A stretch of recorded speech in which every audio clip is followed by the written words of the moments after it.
신명기 말씀은 지금 다시 말씀드리지만 모세에게 당장 일어난 사건을 말하는 게 아니죠. 이미 이제 광야에서 지난 40년 동안 다 일어난 사건들을 일단은 회상하고 이제 가나안에 들어가서 지켜야 될 그 규례를 말씀하는 것이죠. 지금 회상하는 단계입니다. 그죠? 이 회상이 끝나면은 이제 그 규례를 다시 반복해서 가나안 땅에서 지켜서 가나안 땅에 들어가서 반복해서 지킬 말씀을 얘기하는 겁니다. 자, 오늘은 이제 뭘 회상하는가 하면은 가나안 동쪽에 땅을 정복하고 그쪽에서 두 지파 반이 땅을 차지한 그 사건을 회상합니다. 자, 어제 아래 이틀 동안 우리가 무엇을 봤는가 하면은 이스라엘 백성들이 가나안 요단강 동쪽에서 이제 있었던 일을 기억합니다. 거기서 5 족속을 만나게 되죠.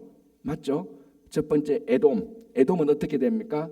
평화를 유지하고 그냥 통과. 두 번째 모압도 평화를 유지하고 그냥 통과. 세 번째 암몬도 평화를 유지하고 그냥 통과. 네 번째 헤스본 또는 아모리 족속 어떻게 했습니까?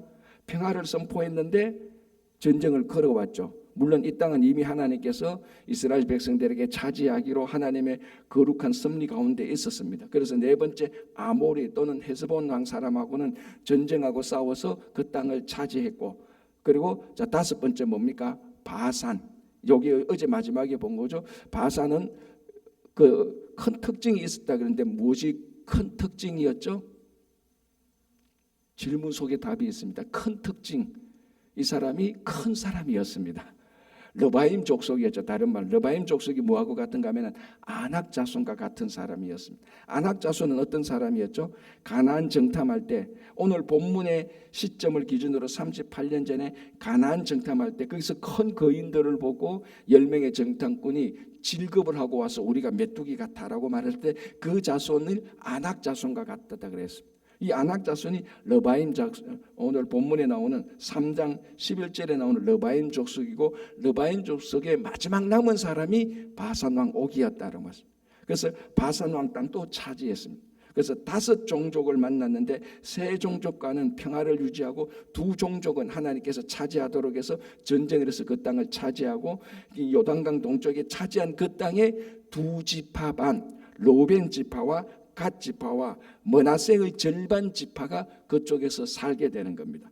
자, 오늘 12절부터는 바로 그걸 말하는 거죠. 자, 12절 보겠습니다. 그때에 우리가 이 땅을 얻으며, 자, 여기서 그때는 이제 헤스본 또는 아모리 사람들의 산지를 점령하고 그 다음에 바산 왕 옥을 물리치고 바산 땅을 점령했을 때, 그 땅을 차지했을 때 이 말입니다. 그때 우리가 이 땅을 얻으며 아르논 골짜기 곁에 아로엘에서부터 길르앗 산지 절반과 그 성읍들을 이제 경계선을 말하죠. 르우벤 자손과 갓 자손에게 주었고, 르우벤 자손과 갓 자손은 좀 남쪽에 있습니다. 이제 조금 이따 지도를 보겠지만 13절 길르앗의 남은 땅과 옥의 나라였던 아르곱 온 지방 곧 바산으로는 내가 므낫세 반 지파에게 주었다. 그러니까 바산 왕 땅에 살고 있는 지역은 주로 므낫세 절반 지파가 차지하고, 아모리 사람들이 차지하고 있는 땅 대부분은 르우벤과 갓 지파가 차지하게 되는 겁니다. 자, 지도 한번 보겠습니다. 스크린에 한번 올려주시기 바랍니다. 지도를 보면 이제 잘 보이십니까? 이제 어떻게 되는가? 자, 일단은 동쪽을 보시기 바랍니다. 제가 파란 줄로 밑줄로 3개 꺼놨죠. 제일 밑에 뭐가 있습니까? 무슨 파란 줄 있죠? 제일 밑에 파란 줄로 동그라미 친 거 말고, 녹색으로 동그라미 친 거 말고 에돔이죠. 에돔. 자, 에돔은 싸우지 않고 그냥 지나갔으니까 에돔 족속 그대로 있죠. 자, 그 위에 뭐가 있죠? 모압 족속 아직 남아 있죠. 그리고 약간 오른쪽 위로 가면은 갓과 르우벤 사이에 암몬이 있죠. 암몬. 지금 이쪽 지역이 다 지금 요르단 나라입니다. 그죠? 자, 그래서 에돔, 모압, 암몬은 그대로 있고, 이제 제가 그 녹색으로 동그라미 친 걸 보면은 이제 르우벤, 갓, 므낫세 저 위에까지 올라가게 되는 겁니다. 바로 이 지역, 그 르우벤, 갓, 므낫세 이 지역이 이제 아모리 사람 또는 헤스본 사람들이 살고 있었고, 바산 사람들이 살고 있었는데 하나님이 이 땅을 차지하도록 허락하십니다. 그래서 이 땅을 차지하고 2 지파 반이 여기서 머물게 됨으로써 원래는 르우벤과 갓과 므낫세 사람들이 차지한 요단강 동쪽의 땅은 원래는 약속의 땅이 아니었죠. 원래는 이 땅이 아니었습니다. 원래는 요단강을 건너가야 되는 겁니다. 그런데 하나님께서 이 땅을 이스라엘 백성들에게 주고 이 땅이 약속의 땅처럼 두 지파 반이 이제 살게 되는 겁니다. 자, 이게 왜 중요한가 하면요. 자, 약간 건너뛰었어요. 3장 21절을 보겠습니다. 3장 21절이 이렇게 됐습니다. 제가 읽어드릴게요. 그때에 내가 여호수아에게 명령하여 이르기를. 자, 여기서 내가는 누굽니까? 모세 자신이죠. 그때 모세가 여호수아에게 명령하여 이르시기를 너희의 하나님 여호와께서 이 두 왕에게 행하신, 이 두 왕은 누구죠? 아모리 왕과 바산 왕입니다. 아모리 왕 또는 헤스본 왕과 바산 왕에게 행하신 모든 일을 너 눈으로 보았거니와. 여호수아가 그걸 직접 봤죠. 본 정도가 아니죠. 전쟁에 참여했죠, 그죠? 보았거니와 너가 가는 모든 나라에도 여호와께서 이와 같이 행하실 것이다. 자, 이 두 지파 반이 이 땅에서 아모리와 그리고 헤스본 사람, 아모리 헤스본 그리고 바산 땅을 점령하고 여기서 이것이 약속의 땅이 될, 약속의 땅처럼 두 지파 반을 살게 해주셨단 말이죠. 이걸 여호수아가 경험을 했습니다. 이것처럼 앞으로 하나님께서도 이와 같이 너가 가는 모든 나라에도 여호와께서 이와 같이 행할 것이다. 자, 여기 지금 두 가지 의미가 있습니다. 첫 번째는 뭡니까? 아직 그러면은 여호수아가 모세가 요단강 동편에서 땅을 차지하고 두 지파 반을 살게 한 것처럼 하나님께서 이번에는 누구를 통해서 하실 것이다? 여호수아를 통해서 하실 것이라는 것. 뭘 의미하죠? 모세의 후임자가 여호수아가 될 것이다. 그리고 여호수아가 앞으로 이런 일을 행할 것이라는 겁니다. 그럼 그 말에는 뭐가 있습니까? 이제 모세는 요 일로 만족하고 여호수아가 모세가 행한 것처럼 하나님께서 모세를 통해서 약속의 땅을 차지하게 해 주신 것처럼 이제는 하나님께서 여호수아를 통해서 약속의 땅을 차지하게 할 것이다. 첫 번째, 모세의 사역을 이어받을 사람이 여호수아고, 그럼 여호수아가 할 땅을 여호수아가 해야 할 일을 모세가 하나님께서 모세를 통해서 해 주신 것처럼 여호수아에게 할 것이라는 것. 그래서 가나안 땅을 차지하게 될 것이라는 것. 이게 살아있는 교육이죠. 이게 이런 교육보다, 이런 확실한 교육보다 더 확실한 교육은 없습니다. 그래서 이미 두 지파 반이 땅을 차지했다. 그럼 이제 나머지는 가나안, 요단 건너서 가나안 땅에 이와 똑같은 일이 반복될 것이다. 나쁜 일이 반복될 것이 아니고 땅을 차지한 일이 일어날 것이다. 단지 차이는 이제는 모세가 아니라 여호수아를 통해서 할 것이다. 그걸 모세가 여호수아에게 이야기를 하는 겁니다. 그래서 자연스럽게 이제는 가나안, 요단강을 건너서 가나안에 들어가서는 여호수아가 그 땅을 차지하는 거죠. 자, 28절 보겠습니다. 3장 28절 이렇게 됐습니다. 너는 여호수아에게 명령하고, 모세는 여호수아에게 명령하고, 누가 말합니까? 하나님께서 모세에게 너는 여호수아에게 명령하라 말합니다. 그를 담대하게 하며 그를 강하게 하라. 그는 이 백성을 거느리고 건너가서 너가 볼 땅을 그들이 기업으로 얻게 하리라. 확실히 하나님께서 모세에게 이제 모세 너의 모든 사역을 여호수아에게 넘겨주어라. 요거 28절 말하고 있는 거죠. 그런데 이제 보겠지만 28절 바로 위에 무슨 내용이 있습니까? 모세가 건너가지 못하게 된 것을 하나님으로부터 확정받게 됩니다. 확정받게. 그러면은 이렇게 되죠. 그러면 내가 건너가서 일을 안 하면은 어떻게 됩니까? 라고 만약에 하나님 말하죠. 걱정하지 마라. 하나님은 하나님의 계획이 다 있다. 이전부터 있었다. 너는 이제 여호수아에게 말해라. 여호수아가 이 백성을 거느리고 가서 기업을 삼게 하라. 하나님은 이미 태초 이전부터 영원 속에서 하나님의 완벽한 거룩한 사랑의 섭리가 있었던 겁니다. 이거는 사실은 인간이 어떤 말을 해도 다 설명할 수 없을 겁니다. 그때그때 하나님의 섭리가 나타날 때 그것을 진짜로 믿고 그 섭리를 받아들이는 수밖에 없습니다. 오늘 또 이제 여호수아에게 명령하서 그를 담대하게 해서 그를 강하게 해서 그가 이 백성을 거느리고 건너가게 하라. 나는 어떻게 됩니까? 모세가 물을 때 너는 이제 여기서 다 끝내라. 만족하다 끝났다라고 하고서 뭐 여호수아에게 자연스럽게 이제 이 사역이 넘어가게 되는 것을 우리가 볼 수 있죠. 자, 이제 여기 3장 12절부터 3장 끝까지 전체 내용인데 중요한 한두 가지 더 보겠습니다. 이미 앞에서 나왔던 사건 속에서요. 자, 두 지파 반이 처음에 두 지파 반이 아모리 사람과 바산 왕을 정복한 그 땅에 두 지파 반이 차지하겠다고 모세에게 말을 했을 때, 이건 이미 민수기에서 일어났던 일입니다. 민수기에서 모세가 그 두 지파 반의 요구를 듣고 처음에 좋아했습니까? 싫어했습니까? 안 좋아했죠. 당연히. 첫 번째 뭡니까? 이거 우리가 하나님께서 주신 약속의 땅이 아닌데, 그런 것도 있었고, 두 번째는 두 지파 반이 요단강 동쪽의 땅을 더 차지하고 있으면은 이제 자기들은 얻을 거 다 얻었단 말이죠. 그러면은 요단강 건너가서 가나안 정복해야 되는데 두 지파 반은 참여 안 할 가능성이 훨씬 더 많지 않습니까? 그래서 모세는 싫어했습니다. 야, 너희들 벌써 여기서 두 지파 반 먼저 땅 차지하게 되면은 앞으로 해야 될 일이 엄청나게 많은데 너희들이 빠지겠단 말이냐? 이제 그때에 이렇게 말하죠. 18절에 그 두 지파 반의 지도자가 나와서 이렇게 말합니다. 그때 내가 명령하여 이르기를 너희 하나님 여호와께서 이 땅을 너희에게 주어 기업이 되게 하셨은즉 너희의 군인들은 무장하고 너희의 형제 이스라엘 자손이 선봉이 되어 건너가되. 그래서 두 지파 반의 지도자리 나와서 뭐라고 말하는가?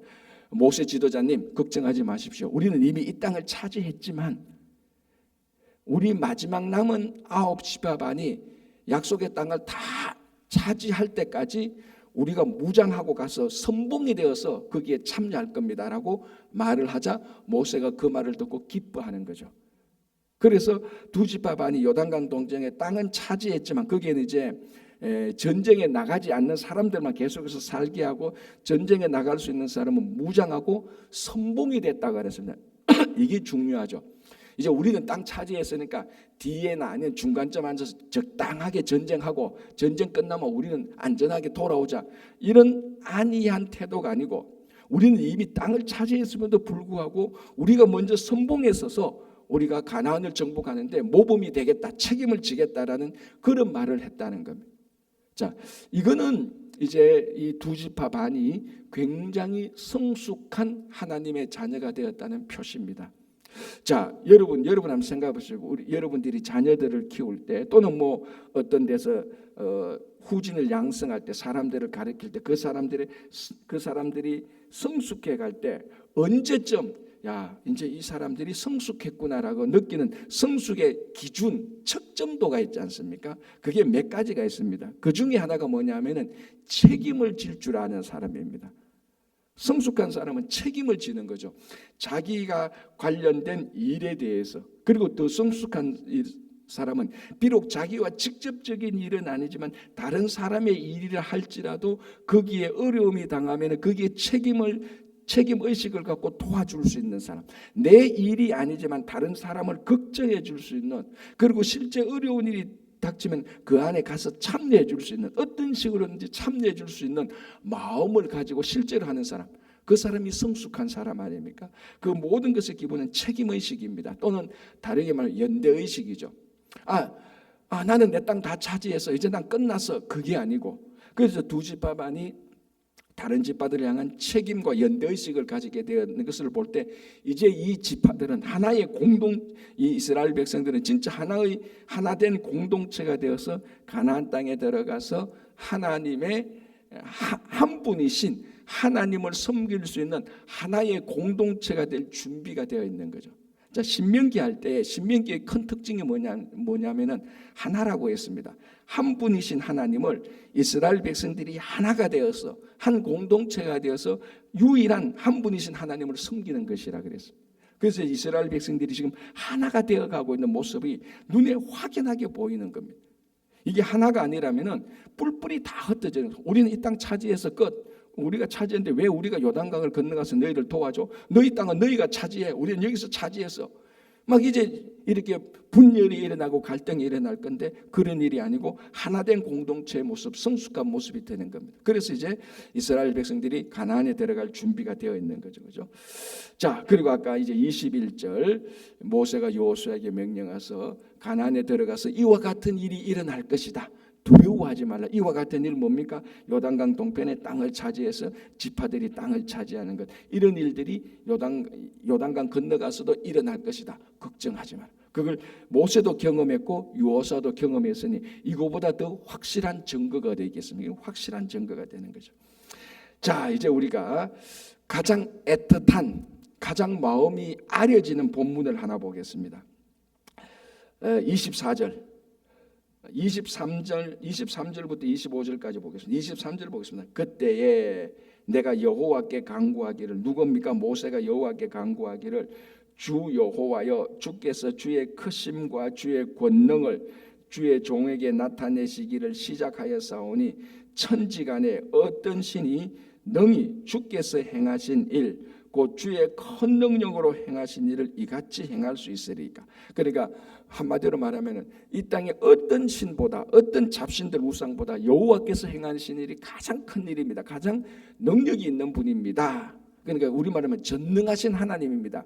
아브라함의 표현식으로 말하면 진짜 전능하신 하나님이다, 이 말입니다. 자, 그리고 25절에 구하옵나니, 이 구하옵나니라는 히브리의 원뜻은 내가 간절히 요청합니다, 이겁니다. 그러니까 뭐 우리가 한번 가서 혹시 이 물건 안 쓰면 뭐 괜찮으시면 내한테 좀 주실래요? 이 정도가 아니고 이 물건을 내한테 반드시 주셔야 됩니다. 그걸 막 애걸복걸하는 그런 내용입니다. 여기서 구하옵나니는 애걸복걸하는 간절한 마음이, 애절한 마음이 들어가 있습니다. 그만큼 모세가 하나님께 간절하게 기도했죠. 어쩌면은 모세가 평생 기도한 것 가운데 이 단어가 가장 하나님께 드렸던 말 가운데 가장 간절한 내용일 수도 있었을 것입니다. 자, 그 내용이 뭡니까? 구하옵나니 나를 건너가게 하사. 이거 무슨 말이죠? 요단강을 건너가서 약속의 땅에 들어가게 해달라는 겁니다. 어떻게? 간절히 구했습니다. 구하옵나니 나를 건너가게 하사 요단 저쪽에 있는 아름다운 땅, 아름다운 산과 레바논을 보게 하옵소서 하되. 여러분, 이게 120살 된 모세의 마지막 간절한 소원입니다. 여러분, 혹시 이 모세의 애절함이 여러분 마음속에 탁 들어옵니까?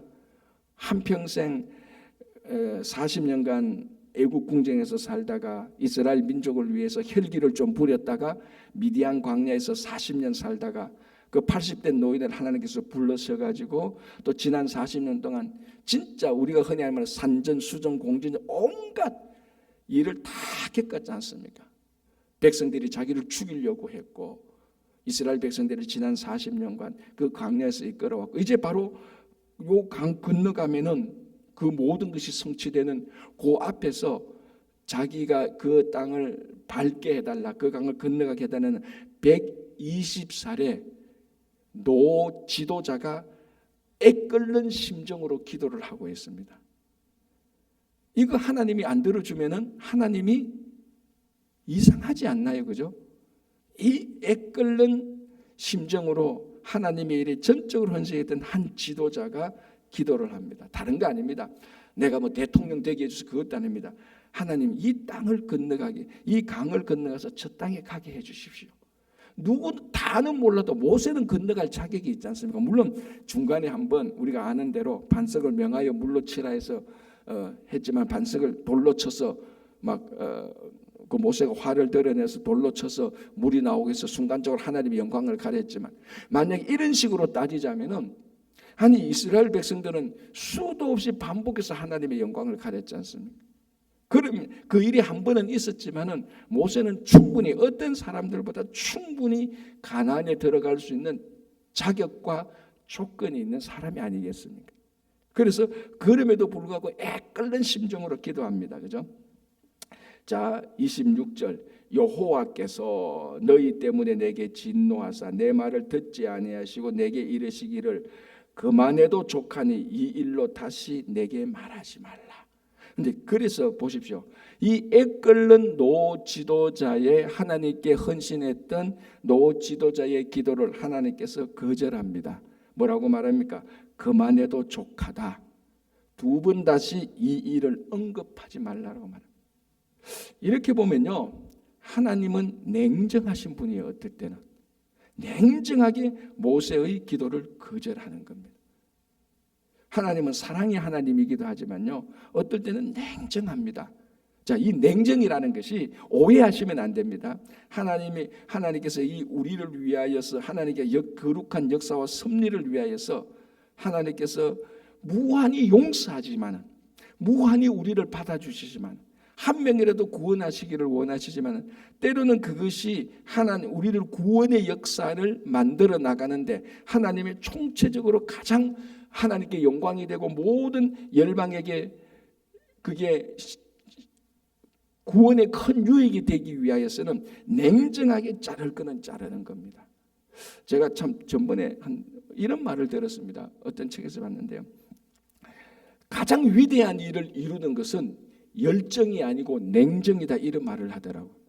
우리는 보통 자기 개발이나 그 지도자 이론에 보면은 열정적인 지도자가 최고의 지도자로 뽑지 않습니까? 그죠? 열정이 있어 무슨 일을 하지 않습니까? 그거 맞습니다. 다 맞습니다.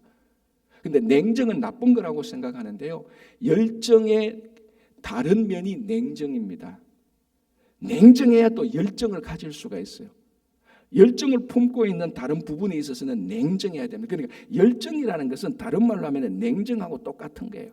우리가 열정의 그 부분만 보니까 열정이라고 말하지만은 전체적으로 보면은 여기에 열정하다는 것은 다른 거는 다 냉정하다는 겁니다. 그렇지 않습니까? 여러분들이 관심이 있는 게 있지 않습니까? 그 관심은 열정적입니다. 나머지는 다 관심 없어요. 냉정하다는 말이죠. 자, 하나님께서 어떻게 보면은 냉정하게 모세를 못 들어가게 하는 겁니다. 거절하는 거죠. 자, 때로는 이 모세의 거절된 기도가 저에게는 큰 위로가 되더라고요. 이 위대한 노 지도자가 자기 할 일 다 하고도 가나안에 들어가기를 기도했는데 하나님의 그보다 더 큰 역사와 섭리로 하나님께서는 그걸 거절하는 겁니다. 그러면 여러분 한번 생각해 보시죠. 모세가 기도했는데 하나님의 거룩한 역사와 사랑의 관점에서 거절했다면은 우리가 기도할 때 거절받는 것이 있어야 되는 것이 당연하지 않겠습니까? 제가 전에도 몇 번 얘기했습니다. 여러분, 이렇게 간절하게 기도했는데 거절한 경우가 모세가 있고 또 누가 있습니까? 예수님도 거절당합니다. 무슨 사건이죠? 겟세마네 동산에서 간절히 기도합니다. 주님, 이 잔이 그냥 내게서 지나가게 하소서. 그러나 하나님의 뜻이라면 받겠다. 자기의 원뜻은 뭐였습니까? 그 잔, 십자가를 안 지는 것이 자기의 원뜻이었죠. 그런데 하나님은 자기 아들 예수님의 십자가를 지지 않는 것이 자기 예수님의 원뜻인 것을 거절합니다. 그래서 하나님의 뜻이 예수님에게 지워지는 것이요. 자, 또 한 사람이 있죠. 누굽니까? 바울. 육체의 가시를 위해서 바울이 3번이나 간절히 기도합니다. 왜? 그게 선교하는데 방해가 되니까. 우리가 육체의 가시가 구체적으로 무엇인가를 알려진 것은 아직 아무도 없습니다. 대략 추절하기를 안질 또는 간질 이렇게 말을 합니다. 만약에 이게 간질이었다면은 선교하다가 바울이 몇 번 푹 쓰러질 수도 있단 말이죠. 이거는 누구에게도 도움이 안 됩니다. 바울에게도 그렇고 하나님께 영광도 안 되고. 그래서 바울이 이걸 위해서 3번이나 간절히 기도합니다. 육체의 가시를 제거해야 돼. 하나님께서 그거 들어줍니까? 그거 거절한단 말이에요. 우리가 생각하면 안 들어줄 이유가 없잖아요. 왜 육체의 가시를 바울에게 남겨두느냐고. 나중에 바울이 깨닫죠. 뭐라고 말합니까? 그것 때문에 내가 겸손해지려고. 그래서 여러분, 우리의 가장 애끓는, 이건 누가 봐도 하나님께서 들어줘야 되는 기도가 맞단 말이죠.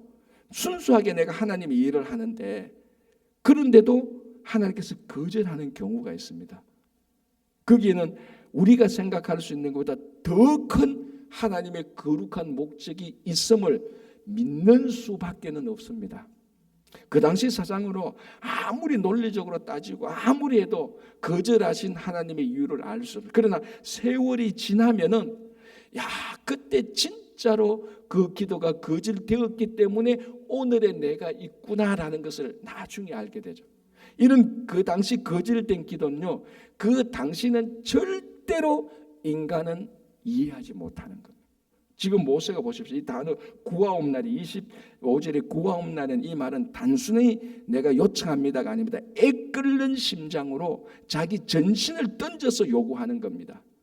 우리 그렇잖아요, 그죠? 뭐 우리 뭡니까? 그 복음서에 보면은 그 귀신 들린 딸이 있을 때 여인이 나와서 예수님의 옷을 만지기 위해서 자기 삶을 다 던집니다. 그런 절박한 심정, 그런 내용이 담겨져 있는 거예요. 그럼 모세가 그렇게 절박하게 기도했는데 그 기도 내용이 뭐 개인을 위한 겁니까? 아니지 않습니까? 지금까지 한 것에 약속의 땅에 들어가게 해달라는 건데 하나님께서는 말합니다. 그만해도 족하다. 이 일로 다시 내게 말하지 말라. 자, 그렇다면은 우리가 예수님의 바울의 모세의 거절된 기도를 보면은 이걸 우리가 믿음으로 받아들인다면 우리는 하나는 확실히 결론할 수 있습니다. 뭘 결론할 수 있습니까? 이제 앞으로 우리는 어떤 경우라도 거절된 기도로 시험 들지 않을 수가 있습니다. 가끔 제가 최근에 몇 주 전에도 몇 주 전에도 들었는데 어떤 한 분이 기도했는데 그 기도가 안 되니까 좀 시험 든 비슷한 얘기하는 걸 들었습니다. 충분히 이해되죠. 저도 목회하다가 하나님 이게 뭐 나를 위한 것은 하나님 나를 위해서 기도합니까? 진짜 교회를 위해서 기도하는 거 아닙니까? 왜 안 들어줍니까? 이런 기도가 있단 말이죠. 그런데 안 들어줘요. 그럴 때는 제가 여러분들한테 시시콜콜이 말을 안 해서 그렇지 저도 은근히 시험 들었다가 나오고 시험 들었다가 나오고 이렇게 할 때가 있거든요. 아니 하나님 이거 지금 내가 뭐 내 좋자고 하는 겁니까? 우리 교인들 좋고 교회 위해서 좋다고 하는데 왜 안 들어줍니까? 라고 해도 하나님께서는 안 들어주는 것 같아요. 그럴 때는 살짝 시험에 살짝 들었다가 또 나오고 하는 이런 때가 솔직히 있거든요. 그런데 오늘 이 모세의 기도를 볼 때는 야 내가 이거 거절당한 이 기도는 아무것도 아니구나. 그런데 중요한 것은 모세가 이 기도 거절당하잖아요. 자, 그 다음부터 보십시오. 모세가 이 거절당한 기도 때문에 시험 듭니까? 시험 안 들잖아요. 바울이 육체의 가시 빼달라고 3번이나 간절 기도했는데 안 빼줬다고 시험 듭니까? 시험 안 들지 않습니까?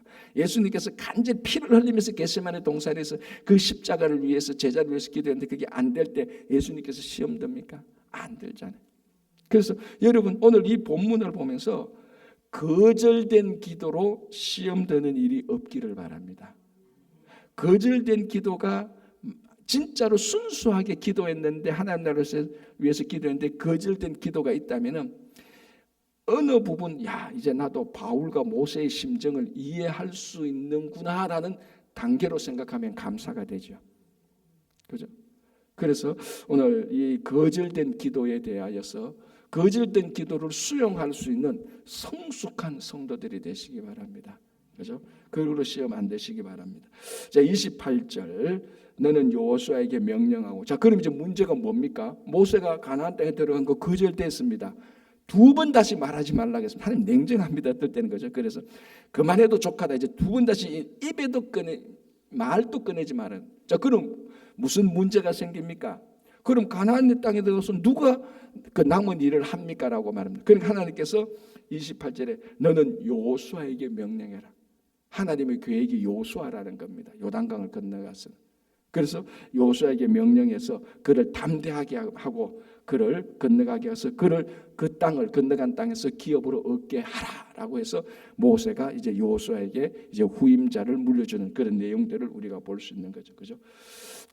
자, 이렇게 해서 3절 끝나고요. 4절 앞에 한두 개만 더 보겠습니다. 자, 4장 1절 이스라엘아 이제 내가 너희에게 가르치는 규례와 법도를 듣고 준행하라. 그리하면 너희가 살 것이요 너희 조상의 하나님 여호와께서 너희에게 주시는 땅에 들어가서 그것을 얻게 되리라. 이제 4장 1절부터 이런 내용의 모세의 설교는 신명기에서 지겨울 만큼 반복됩니다.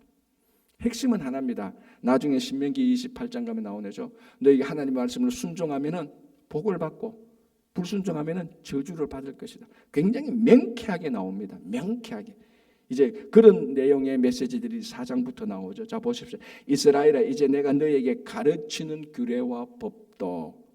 자, 하나님께서 모세를 통해서 이스라엘 백성들이 유일하신 하나님을 섬길 수 있는 그것을 가르칩니다.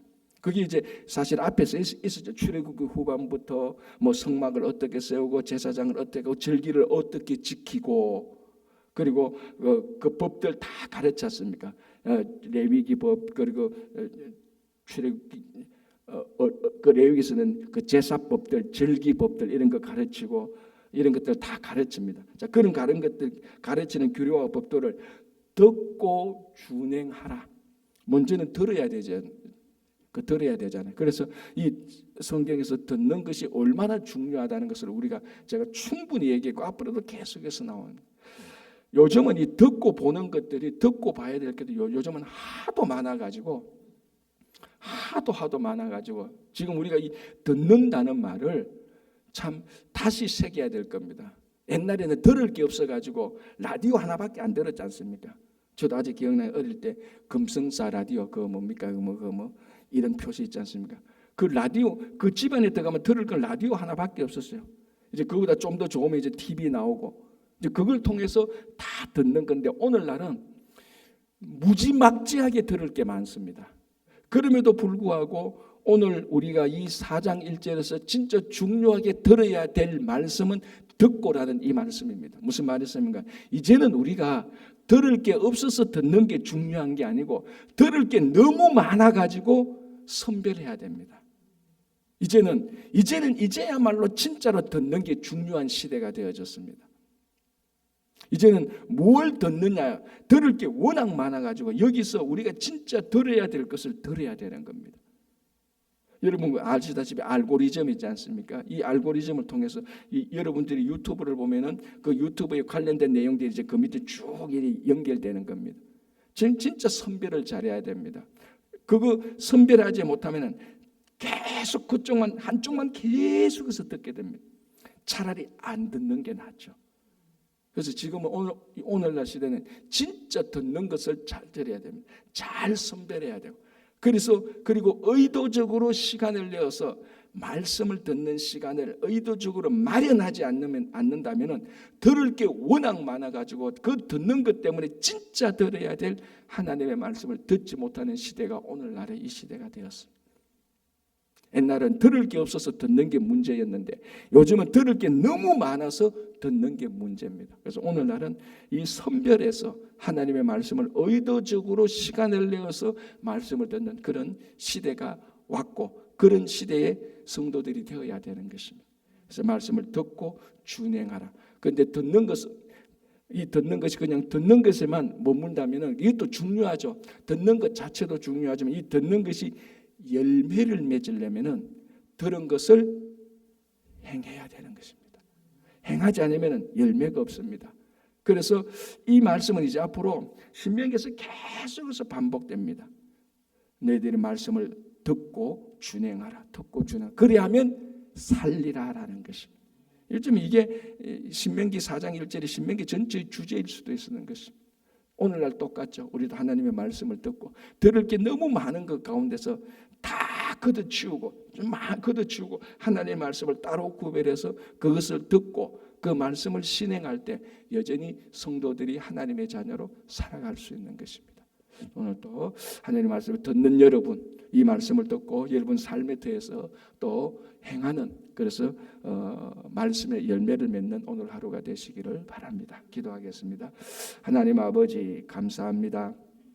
더운 여름날이지만 하나님께서 지켜주셔서 오늘 또 하루를 시작하게 됩니다. 하나님 오늘 하루도 우리가 어디에서 무엇을 하든지 이 아침에 들었던 하나님의 말씀을 기억하고 삶의 현장에서 행할 수 있도록 도와주시옵소서.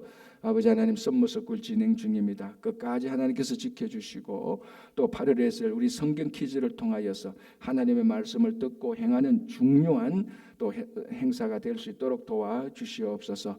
갓 태어난 어린아이로부터 어른에 이르기까지 건강하게 성숙하게 살아갈 수 있도록 도와주시고 우리 조국 대한민국과 미국의 모든 위정자들을 살펴주셔서 하나님의 뜻에 합당한 지도자가 되게 하여 주시옵소서. 오늘도 이곳에서 하나님께 올려드리는 모든 기도를 들어주실 줄 믿습니다. 예수님 이름으로 기도합니다. 아멘. 자, 이렇게 기도하시고 돌아가시기 바랍니다.